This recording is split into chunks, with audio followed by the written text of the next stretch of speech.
Hello बच्चा लोगों, आज मैं आप लोगों के सामने फिर से उपस्थित हूँ एक नई वीडियो के साथ।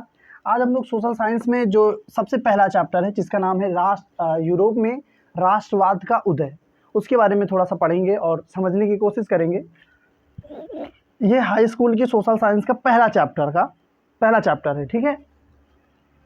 देखिए, आज की क्लास में हम लोग परिचय और फ्रांस की क्रांति के कारणों पर डिस्कस करेंगे।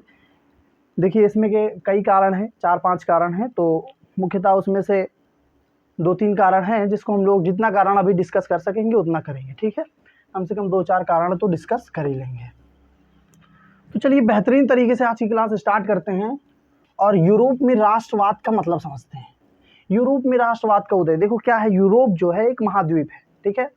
जैसा कि आप लोगों को पता होगा कि पूरे विश्व में टोटल 7 महाद्वीप है, ठीक है। उनमें से यूरोप महाद्वीप के बारे में हम लोग पढ़ेंगे। यूरोप महाद्वीप में क्या पढ़ेंगे हम लोग? राष्ट्रवाद पढ़ेंगे। राष्ट्रवाद, देखिए यूरोप में राष्ट्रवाद का उदय पढ़ने से पहले हमारे लिए आवश्यक हो जाता है कि हम समझें कि राष्ट्रवाद का मतलब होता क्या है, किसे कहते हैं राष्ट्रवाद। तो इसे समझने का प्रयास करते हैं। देखिए राष्ट्रवाद क्या होता है, बेहतरीन ढंग से समझेंगे और थोड़ा सा ढंग से समझने का प्रयास करिएगा। देखिए, राष्ट्रवाद,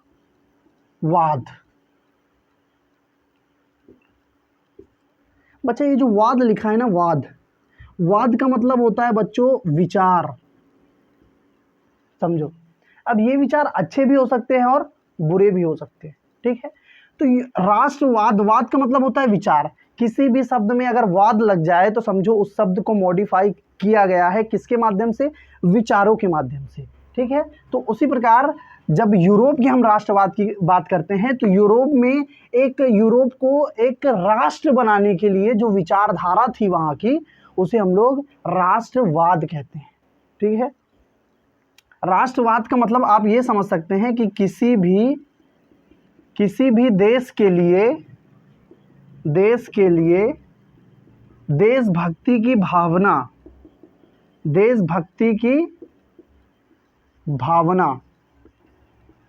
किसी भी देश के लिए देशभक्ति की भावना, ये क्या है? राष्ट्रवाद है, ठीक है। किसी भी देश को राष्ट्र बनाने के लिए जो हमारे अंदर देशभक्ति होती है उसे ही हम लोग राष्ट्रवाद कहते हैं। राष्ट्रवाद का कॉन्सेप्ट क्लियर। अब समझते हैं कि यूरोप में जो राष्ट्रवाद था उसका क्या कॉन्सेप्ट है। बहुत ध्यान से समझेंगे बच्चों, समझना। देखो, यूरोप की कहानी, यूरोप में जो है कई देश आते हैं, ठीक है। उन देशों में सारी जगह राष्ट्रवाद हुआ, पर सबसे पहले राष्ट्रवाद हुआ फ्रांस में हुआ, इटली में हुआ, जर्मनी में हुआ। ये सारे देश कहाँ के हैं? यूरोप के हैं। तो सबसे पहले हम लोग पढ़ते हैं फ्रांस का राष्ट्रवाद फ्रांस की क्रांति के माध्यम से पढ़ा जाता है। तो आई होप कि आप लोगों को परिचय समझ में आ गया होगा कि राष्ट्रवाद होता क्या है, ठीक है। अब हम लोग समझते हैं फ्रांस की क्रांति। यूरोप में सबसे पहले जिस देश में राष्ट्रवाद हुआ उसका नाम है फ्रांस, ठीक है। तो फ्रांस की क्रांति पढ़ने से पहले एक कहानी डिस्कस कर लेते हैं जो हमारी बहुत हेल्प करेगी इसे पढ़ने में, ठीक है। तो कहानी में स्टार्ट करता हूँ, सुनिएगा भैया। क्या हुआ कि फ्रांस में एक राजा था जिसका नाम था लुई 14वां। बात को समझना कायदे से, ठीक है। लुई 14वां नाम का एक कौन था? शासक था या राजा था, ठीक है। उसका एक लड़का हुआ लुई 15वां, उसका एक लड़का हुआ लुई 16वां। ये 3 पीढ़ी के बारे में हमें थोड़ा सा समझना है, स्टेप बाय स्टेप इन्हें समझना है, ठीक है। देखिए, जो लुई 14वां था बच्चा लोगों, ये थोड़ा सा बुद्धिमान शासक था। इस राजा के अंदर कैपेबिलिटी थी, इसने अपने राज्यों का विस्तार किया, इसने अपने राज्यों में काफ़ी अच्छे ढंग से शासन व्यवस्था चलाई। इसके अंदर मंत्रियों का चुनाव करने की शक्ति थी और सेना को बेहतर ढंग से मजबूत करने की शक्ति थी। ये राजा बुद्धिमान था, यशस्वी था, पर क्रूर था। ध्यान से समझना बच्चों, इसकी 3-4 विशेषताएं। बुद्धिमान था, यशस्वी था, क्रूर था, बहादुर था, क्योंकि इसने अपने राज्य का विस्तार किया। पर ये थोड़ा सा क्या था? क्रूर था। पर बुद्धिमान था, क्रूर था, बुद्धिमान था, ठीक है, याद रखना। समझदार था, बुद्धिमान था, पर क्रूर था। क्रूर मतलब क्या? जनता पर अत्याचार करने वाला, समझ रहे हो, तानाशाह टाइप का शासक, ये था लुई 14वां। जब ये मरने लगा तो इसको थोड़ा सा समझ में आया, मरते मरते हर प्राणी को समझ में आता है, वो जो भी पाप किया होता है अपनी ज़िंदगी में, मरते मरते समझ में आने लगता है, ठीक है। तो इसको भी मरते मरते समझ में आया, तो जब इसने अपना शासन अपने बेटे लुई 15वां के हाथ में सौंपा, तो इसने अपने बेटे से कहा, लुई 15वां से, कि बच्चा देखो क्या है कि मैंने जो है पूरी ज़िंदगी शासन किया, मैंने राज्य का विस्तार भी किया, मैंने अच्छे अच्छे मंत्रियों को अपने कैबिनेट में भी रखा मैं, पर क्या हुआ कि मुझसे एक छोटी सी गलती हो गई, मैं बहुत क्रूर हो गया, मैंने जनता पर बहुत अत्याचार किए हैं, जनता मुझसे प्यार बहुत कम करती है। पर तुम ऐसा काम ना करना, तुम जो है बहादुर बनो, बुद्धिमान बनो, और जनता से प्रेम भी करना, जनता के प्रति क्रूर मत बनना। पर संयोग से लुई 14वां जो है निकल गया बेवकूफ, बुद्धिहीन, एक नंबर का बेवकूफ प्राणी था ये, ठीक है।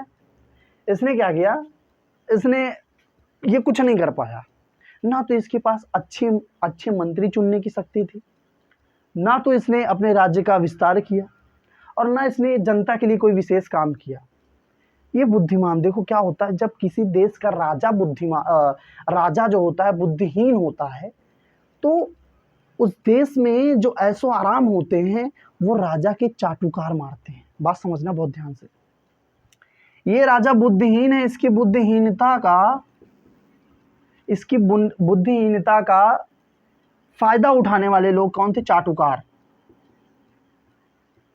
जो राजा के चाटुकार होते थे वो इसकी बुद्धिहीनता का फायदा उठाते थे। एक गद्दी पे बैठा रहता था, इससे कोई खास मतलब नहीं था। इसके जो चाटुकार मतलब क्या? चाटुकार मतलब राजा की पैरवी करने वाले, जो राजा के आगे पीछे घूमते रहते हैं, जो राज दरबार के मुख्य हिस्सेदार होते हैं, जो पदाधिकारी होते हैं, वो लोग इसकी बुद्धिहीनता का फायदा उठाते थे, समझ रहे हैं। तो ये कुछ इस प्रकार का राजा था। इसने क्या किया था, इसके जो पहरेदार हुआ करते थे वो चोर होते थे, समझो। मान लो कि इसने राजकोष की पहरेदार के लिए, राजकोष के पहरेदारी के लिए कुछ सैनिकों को इकट्ठा किया है। अब वो सैनिक साले राजकोष में ही घुस के चोरी करने लगे, तो बताओ राजकोष सुरक्षित रहेगा? अगर चोर को पहरेदार बनाया जाएगा तो क्या ये कहीं सुरक्षित होगा? ये राजकोष भैया बहुत खतरे में था। ये लुई 14वां के समय में भी राजकोष खतरे में था, और लुई 15वां के समय में राजकोष खतरे में था, और लुई 16वां के समय में भी राजकोष खतरे में था। लुई 16वां के समय में तो और खतरनाक घटनाएं हुई हैं, अभी इस पे भी आते हैं। पहले देखिए, लुई 15वां जो था वो बुद्धिहीन था, और राजकोष इसने क्या किया था, इसने चोरों को पहरेदार बनाया था, चोरों को पहरेदार बनाया था। ये इसकी सबसे बड़ी कमी थी, सबसे बड़ी गलती थी। दूसरी गलती, ये जो सप्तवर्षीय युद्ध हुआ करते थे, सप्तवर्षीय युद्ध, जैसे महायुद्ध होता था, महायुद्ध में एक तरफ कई देश रहते थे, एक तरफ कई देश रहते थे, उसी तरह यूरोप में सप्तवर्षीय युद्ध हुआ करता था। तो एक तरफ कई देश रहते थे, एक तरफ कई देश रहते थे। तो ये राजा बुद्धिहीन था, लेकिन फिर भी सप्तवर्षीय युद्ध में कूदा करता था। तो इस कारण से क्या होता था, इसका जो धन होता था वो लॉस होता था, इसका राजकोष धीरे धीरे खाली होता रहा। और सबसे पहला कारण, मुख्य कारण जो है, चोरों को पहरेदार। अब आप अगर बिल्ली को दूध की रखवाली करने के लिए कहेंगे तो दूध नहीं बचेगा। सेम वही कंडीशन यहाँ अप्लाई होती है। लुई 15वां के राजकाल में जितने भी पहरेदार थे सब कौन थे? चोर थे, ठीक है।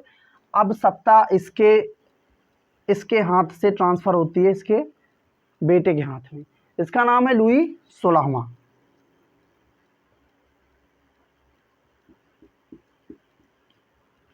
अब दुर्भाग्य से ये प्राणी इससे भी ज्यादा खतरनाक है, ये इससे भी ज्यादा बेवकूफ है, बुद्धिहीन है।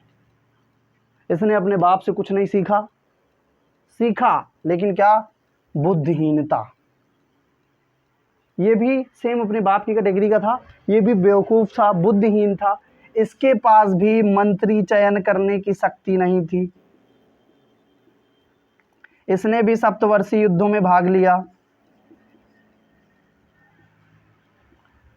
ये बहुत भोग विलासी था,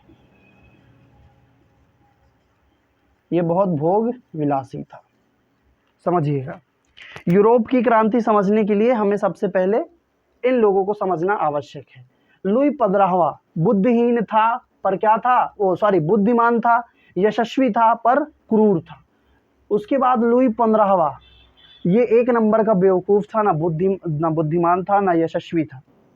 उसके बाद लुई 16वां पर तो तुम्हारी पूरी फ्रांस की क्रांति टिकी हुई है। फ्रांस की जो क्रांति हुई थी वो लुई 16वां के समय में हुई थी, ना 14वां के समय में हुई थी, ना 15वां के समय में हुई थी। तो लुई 16वां को हम लोग थोड़ा ध्यान से देखते हैं। आओ इधर बोर्ड पे देखो, बात करने जा रहे हैं बच्चा हम लोग लुई 16वां के बारे में। खतरनाक प्राणी और बेवकूफ़ प्राणी। पहली बात, इस बात को मद्देनजर रखना, ये एक नंबर का बेवकूफ़ था, बुद्धिहीन था। ठीक है। सबसे पहला काम इसने जो गलत किया अपने राज्य में, सबसे पहला काम इसने भी चोरों को पहरेदार बनाया। इसके राज्यकाल में भी जो इसके पहरेदार थे वो कौन थे, चोर थे। ठीक है। इसने भी सप्तवर्षीय युद्ध में भाग लिया। ये बहुत भोग विलासी था और ये बुद्धिहीन क्रीड़ा किया करता था। समझना, काम धंधा कुछ नहीं था इसके पास, सुबह शाम खाता था, दिन भर सोता था, और जब सो के उठता था तो एक काम किया करता था। ये इसका जो राज दरबार था वहाँ एक खिड़की थी, उस खिड़की पे खड़ा हो जाता था और उस खिड़की से बाहर ये बिना मतलब के खेल को देखा करता। जैसे मान लीजिए आपके सामने कोई एक आदमी है और एक गार्डन में वो कुछ जानवरों का शिकार कर रहा है और तुम बढ़िया खड़े होकर देख रहे हो कि कोई है जो शिकार कर रहा है, और जैसे वो शिकार कर लेता है वैसे तुम ताली बजाते हो। सेम वही कंडीशन कौन था यहाँ पे, लुई 16वां बिल्कुल इसी टाइप का आदमी था। कोई आदमी शिकार करता था, खड़े होकर खिड़की पे देखता था और उसको अंदर ही अंदर प्रसन्न होता था। मतलब इस तरह की बेवकूफ़ और बच्चों टाइप की हरकतें थी इसकी। इसीलिए ये फ्रांस के इतिहास में सबसे बुद्धिहीन राजा माना जाता है।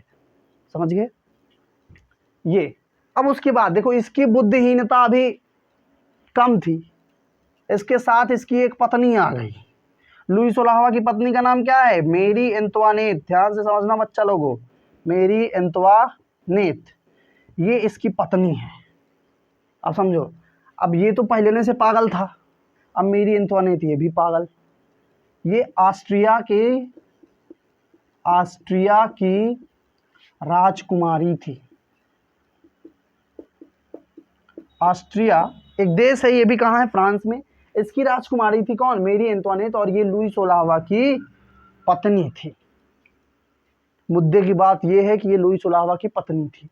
और दूसरी बात यह है कि बेवकूफ़ तो लुई 16वां था और बेवकूफ़ ये भी। अब पागल प्लस पागल इज इक्वल टू तबाही। समझ रहे हो, सेम वही कंडीशन है यहाँ पे, ये भी पागल तबाही। ये क्या काम करता था, देखो इसके शौक से अंदाजा लगा सकते हो कितना बेवकूफ़ था। इसका शौक क्या था, इसका शौक था खिड़की से खड़े होकर शिकार देखना, पहला शौक। दूसरा शौक क्या था, स्नानागार जो होते हैं ना, जिसे आज के समय में हम लोग स्विमिंग पूल कहते हैं, उस समय भी ये राजशाही दरबार मतलब राजशाही शासनकाल में हुआ करता था स्नानागार।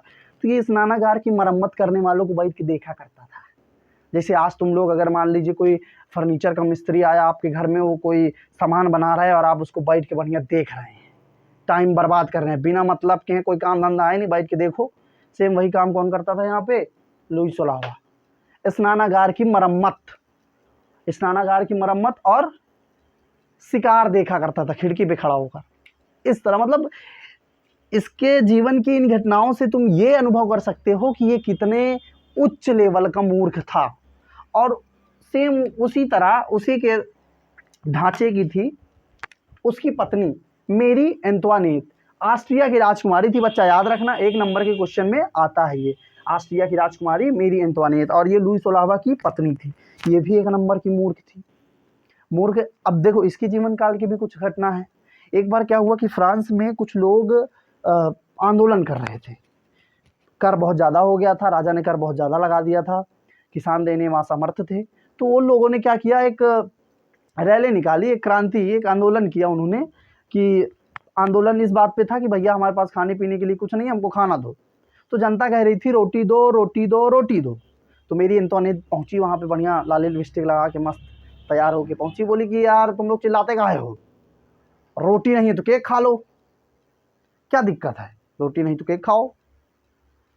अब इस खतरनाक महिला को ये नहीं पता था, आज के समय में अगर हम बात करें तो 16 रुपया की एक रोटी मिलती है और कम से कम 50 रुपया का केक मिलता है। आप समझो, अब जो इंसान बेचारा रोटी नहीं खा पा रहा है, केक कहाँ से खाएगा। ये जो अमाउंट है इस पर बहुत ज़्यादा विचार ना करना, कुछ भी मान लो अपने हिसाब से। हम मान लेते हैं 10 रुपया की रोटी मिलती है, 50 रुपया केक मिलता है, तो लोग जो लोग रोटी नहीं खा पा रहे हो, केक क्या खाएंगे, नहीं खाएंगे। पर ये तो शाही में, मतलब राजा खानदान से थी, राज परिवार में पली बड़ी, इसने कहा रोटी नहीं है तो क्या करो, केक खाओ। तो इन सारी घटनाओं से तुम ये अनुमान लगा सकते हो कि ये लोग कितने उच्च प्रवृत्ति के मूर्ख थे। बात समझ में आई। इस कहानी को थोड़ा सा याद रखना। कहानी बहुत सिंपल है। लुई 14वां, लुई 15वां, लुई 16वां। लुई 14वां जो था वो बुद्धिमान था, उसने अपने राज्य का विस्तार किया, पर वो क्या था, क्रूर था। दूसरी बात, लुई 15वां पे आते हैं। लुई 15वां एक नंबर का बेवकूफ़ था, पर इसके शासनकाल में क्रांतियां नहीं हुई, क्योंकि कुछ चाटुकार थे जो राजा के सिंहासन के पीछे से शासन किया करते थे।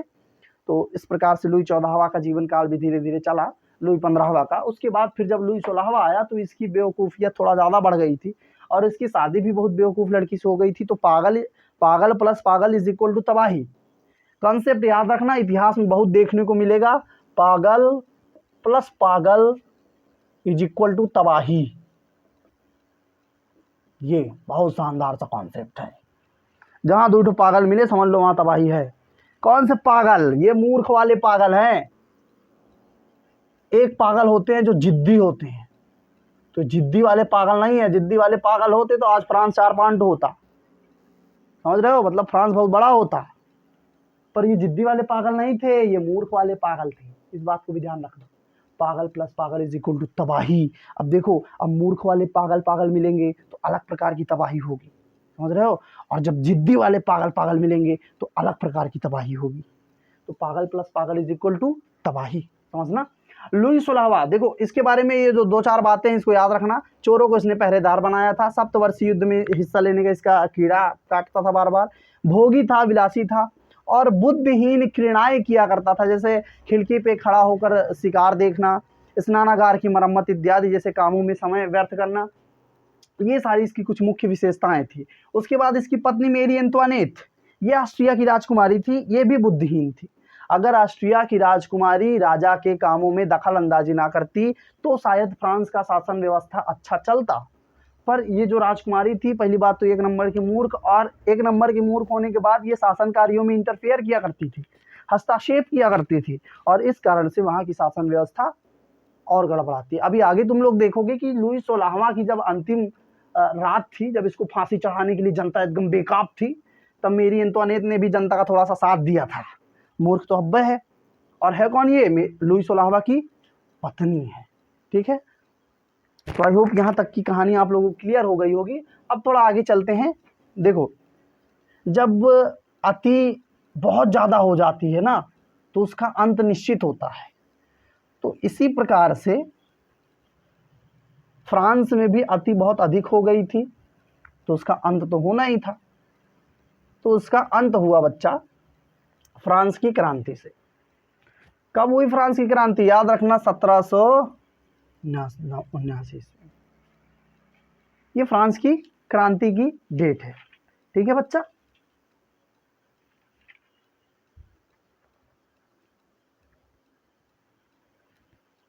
चलो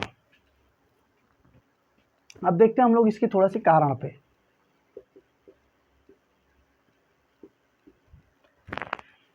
ऐसा तो है नहीं कि जनता अचानक से पगला गई और उसने जो है आक्रमण कर दिया और राजा खत्म और एक लोकतांत्रिक देश बना लिया, ऐसा बिल्कुल नहीं है। समस्या समझो।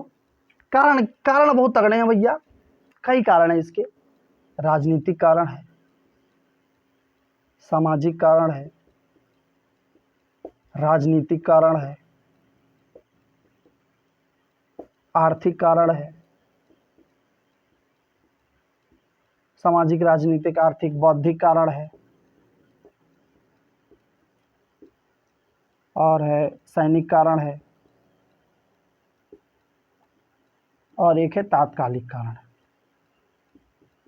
मतलब तत्काल में ऐसी कौन सी घटना हुई कि जनता को जो है क्रांति करनी पड़ी।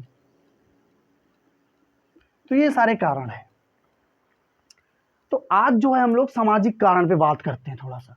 देखो मोटा मोटा मैं बता देता हूँ। सामाजिक कारण मतलब बच्चा होता है वर्ण व्यवस्था, मतलब कुछ लोगों को ज़्यादा अहमियत दी जाती है, कुछ लोगों को कम, कुछ लोगों को उच्च माना जाता है, कुछ लोगों को निम्न, है ना। ये सारे कारण सामाजिक हैं। राजनीतिक कारण, राजनीतिक कारण में सबसे बड़ा मुद्दा ये आता है कि राजा के साथ साथ मंत्री परिषद के लोग भी अच्छे होने चाहिए।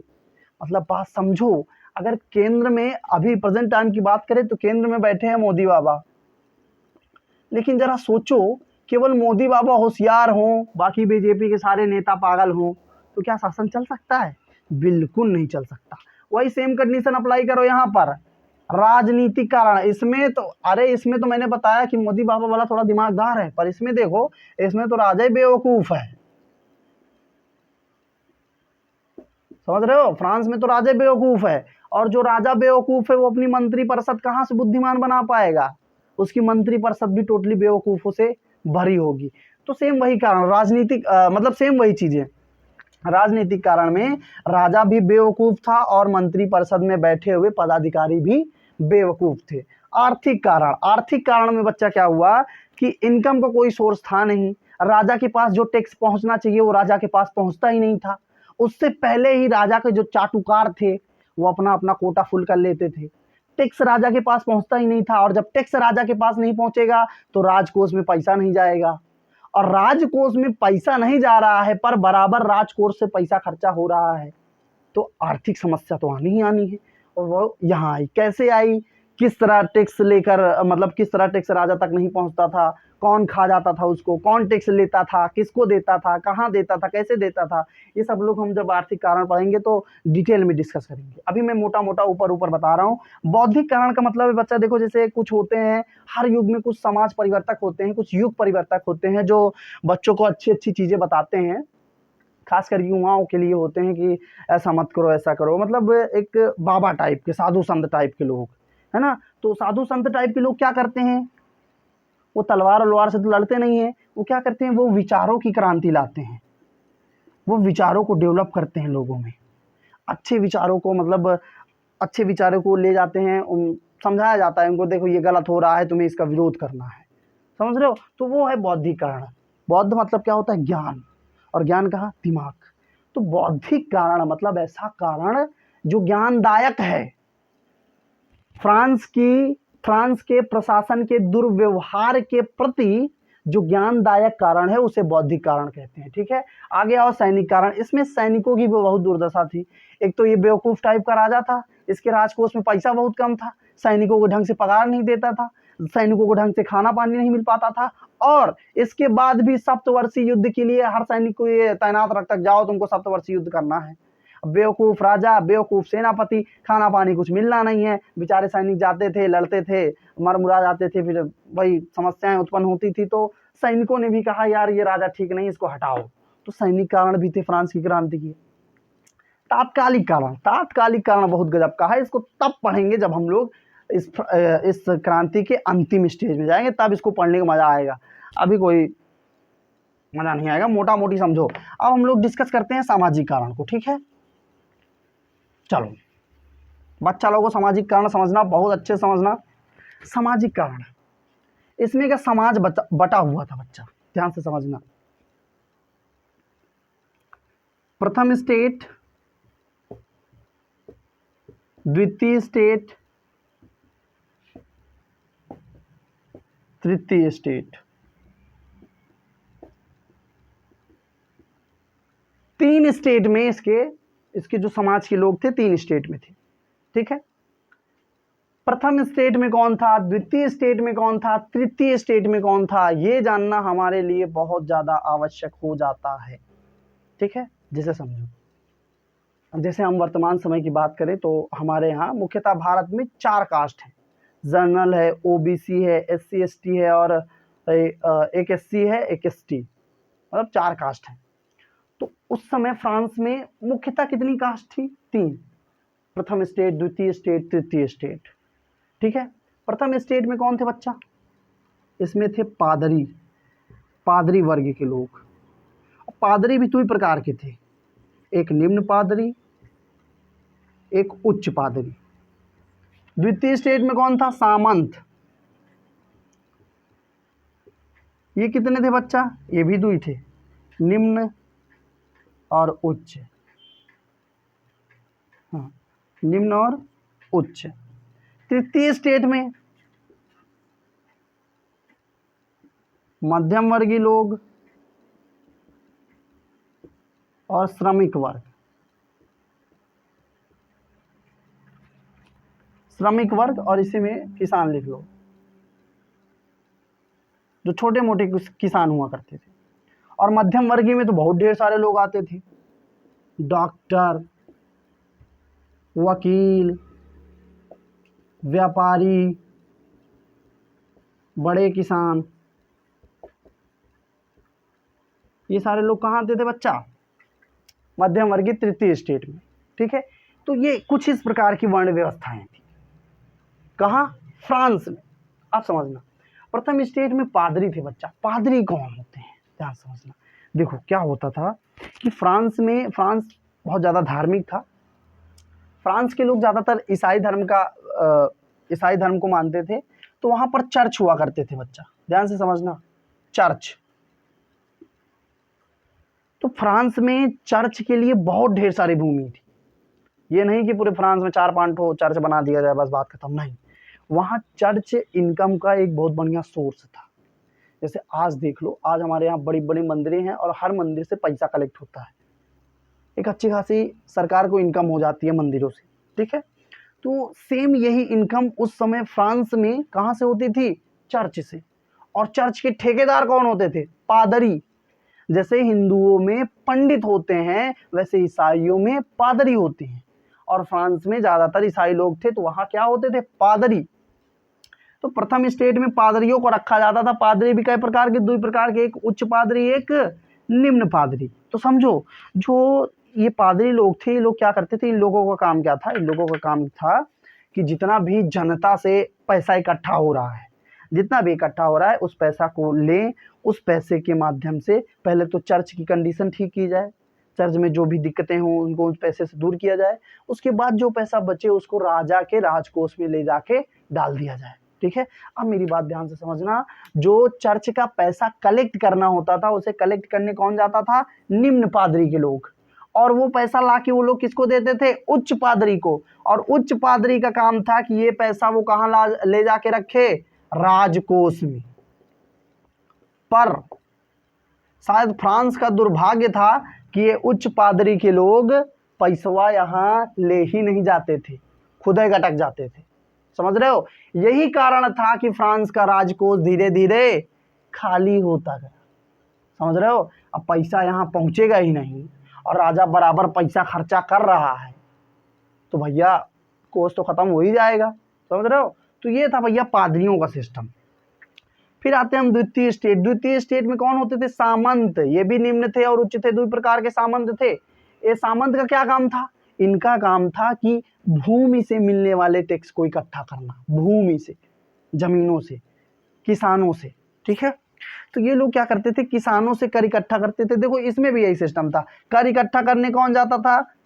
निम्न सामंत। और कर निम्न सामंत लाके किसको देता था? उच्च सामंत। और उच्च सामंत का काम था कि ये कर ले जाकर कहाँ दे? राजकोष में। पर ये राजकोष में कर देते ही नहीं थे। समझ रहे हो? तो ये दोनों लोग का सिस्टम क्या था? कर का, कि इनको कर देना है, इनको कर इकट्ठा करना है और इकट्ठा करके कहाँ ले जाना है? राजकोष में। पर भैया ये लोग ऐसा करते ही नहीं थे। जो उच्च सामंत थे ये लोग कर को खा जाते थे। राजकोष में अगर देते भी थे तो 2-4 नमा दे दिया करते थे, थोड़ा बहुत, पर पूरा नहीं दिया करते थे। तो ये समस्या मतलब ये सामाजिक स्थिति थी उस समय प्रथम स्टेट के लोगों की और द्वितीय स्टेट के लोगों की।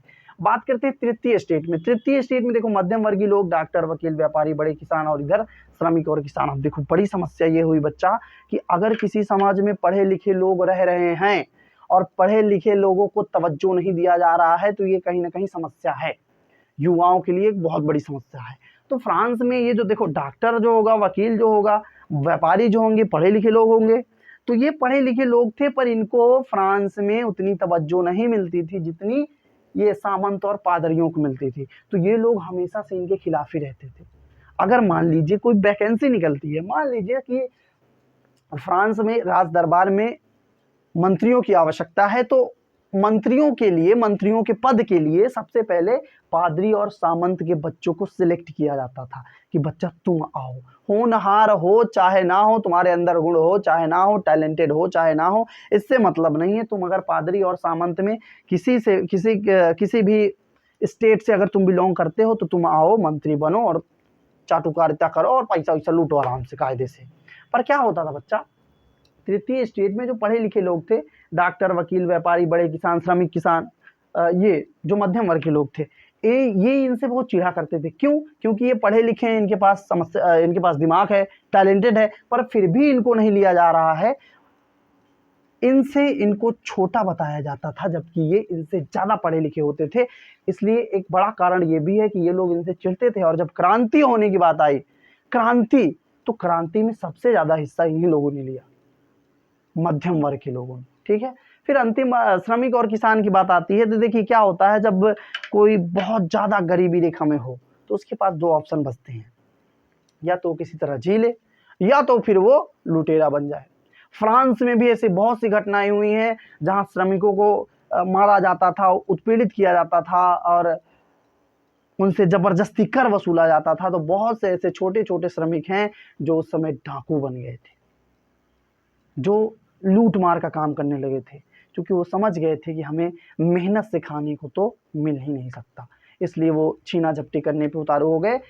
तो जब क्रांति हुई बच्चा, तो इधर जो किसान, जो श्रमिक डाकू बने थे, वह क्रांति में घुस गए, मध्यम वर्ग के लोग क्रांति में घुसे ही थे। अब देखो थोड़ा ध्यान से समझना, ये जो निम्न पादरी और निम्न सामंत थे, ये जब समाज से टैक्स इकट्ठा करते थे और टैक्स इकट्ठा करके उच्च को देते थे और उच्च राजकोष में डालता ही नहीं था। मतलब देखो यहाँ पर निम्न वालों को कोई फायदा नहीं हो रहा है, ना तो निम्न सामंत को कोई फायदा हो रहा है, ना निम्न पादरी को। वो टैक्स इकट्ठा करके किसको दे दिया करते थे?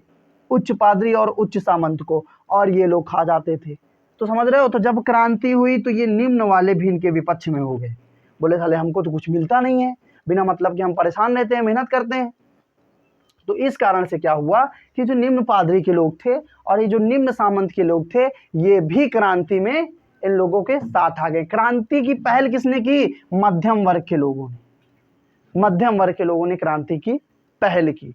ठीक है, ये था बच्चा इसका सामाजिक कारण। आई होप कि आप लोगों को समझ में आ गया होगा। आप लोगों को ये चार्ट याद रखना है, बहुत इंपॉर्टेंट है। सामाजिक कारण मुख्यतः फ्रांस का समाज 3 वर्गों में बटा हुआ था, प्रथम स्टेट, द्वितीय स्टेट और तृतीय स्टेट। प्रथम स्टेट में पादरी थे, द्वितीय में सामंत थे, तृतीय में मध्यम वर्गीय और श्रमिक। प्रथम स्टेट में जो पादरी वर्ग थे उसमें भी 2 वर्ग थे, एक निम्न पादरी थे, एक उच्च पादरी। निम्न पादरी टैक्स को इकट्ठा करने का काम किया करते थे और वो लाके उच्च पादरी को देते थे। उच्च पादरी का काम था कि वो राजकोष में डाले, पर वो राजकोष में नहीं डाला करते थे, खुद खा जाते थे। उसी तरह द्वितीय स्टेट में बात करें तो सामंतों में भी एक निम्न एक उच्च। निम्न का काम था कि वो कलेक्ट करके, जो भी टैक्स है उसको कलेक्ट करके उच्च सामंत को दे और उच्च सामंत उसको ले जाके कहाँ डाले? राजकोष में। पर राजकोष में वो भी नहीं डालता था, समझ रहे हो। उसके बाद तृतीय स्टेट में बात करें, मध्यम वर्गीय लोगों को, इनको हक नहीं दिया जाता था। इनका जिस हिसाब से इनका टैलेंट था उस हिसाब से इनको समाज में जगह नहीं मिलती थी। इस कारण इन्होंने ही क्रांति की पहल की। इन्होंने कहा क्रांति होनी चाहिए। ठीक है, उसके बाद जो श्रमिक किसान थे, ये तो पहले से अघान थे बेचारे, गरीब। देखो जब गरीब को सताया जाता है तो तबाही आती है, फिर समझ लो। मतलब अब ये जब गरीब हैं, इनको सताया गया, मारा गया, पीटा गया, तो क्या बन गए? डाकू।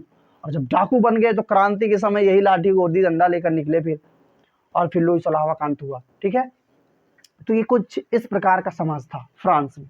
ठीक है बच्चा लोगों, अब अगली क्लास में हम लोग डिस्कस करेंगे राजनीतिक कारण, आर्थिक कारण, 2 कारण। ठीक है, तो चलो सभी लोगों को प्यार भरा नमस्कार। पढ़ते रहो बच्चा लोगों, ढंग से पढ़ता रहो। नमस्कार, खुश रहो।